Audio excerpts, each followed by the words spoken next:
Sire, our kingdom is in danger. Sire.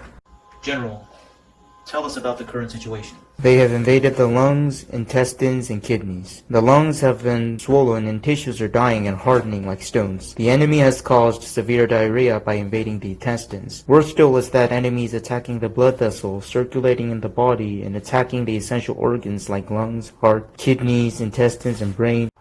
How do they invade the cell? As you see here, they first use the serine protease and furin to cleave the spike. Then, they use their spike protein as an ID binding with an ACE receptor to enter the cell. As the virus enters the cell via endocytosis, it is enclosed by the endosome, and the endosome fuses with the lysosome, after which the enzymes in the lysosome decomposes the virus, and the viral RNA is released into the cytosol. As viral RNA is translated by the ribosome inside the cell, two important viral proteins are produced, which are replicase and RNA-dependent RNA polymerase. Now, replicase replicates the viral RNA to produce a negative strand, which RNA-dependent RNA polymerase transcribes to produce viral genome and subgenomic mRNAs. And the subgenomic mRNAs enter the repertoire, in which ribosome translates them into four viral proteins, which are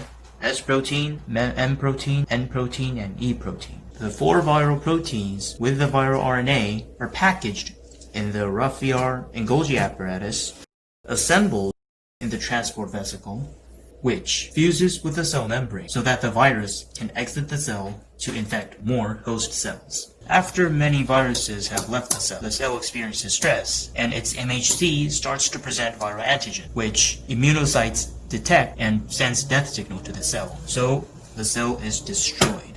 Isn't there any way that you can defeat this virus? Sire, I advise you to inhibit the replication process by faking the RNA-dependent RNA polymerase. I in the body am metabolized into remdesivir triphosphate, which resembles adenosine triphosphate, so that the RNA-dependent RNA polymerase will add me to the viral genome replica, which of course will be non-functional. Good idea, but how about going one step further? Let's prevent S-protein cleavage in the first place by using protease inhibitors like camostat or nafamostat. Sire, let's block everyone. First, by binding with sialic acid, I can stop the virus entering our cells in the first place. Recent evidence suggests that sialic acid in the cell membrane facilitates the endocytotic process. Second, if they manage to enter as a base, I can raise the pH of lysosomes and endosomes, which would slow the membrane fusion. Third, I could let more zinc ions enter the cell as a zinc ionophore and inhibit the action of RNA-dependent RNA polymerase.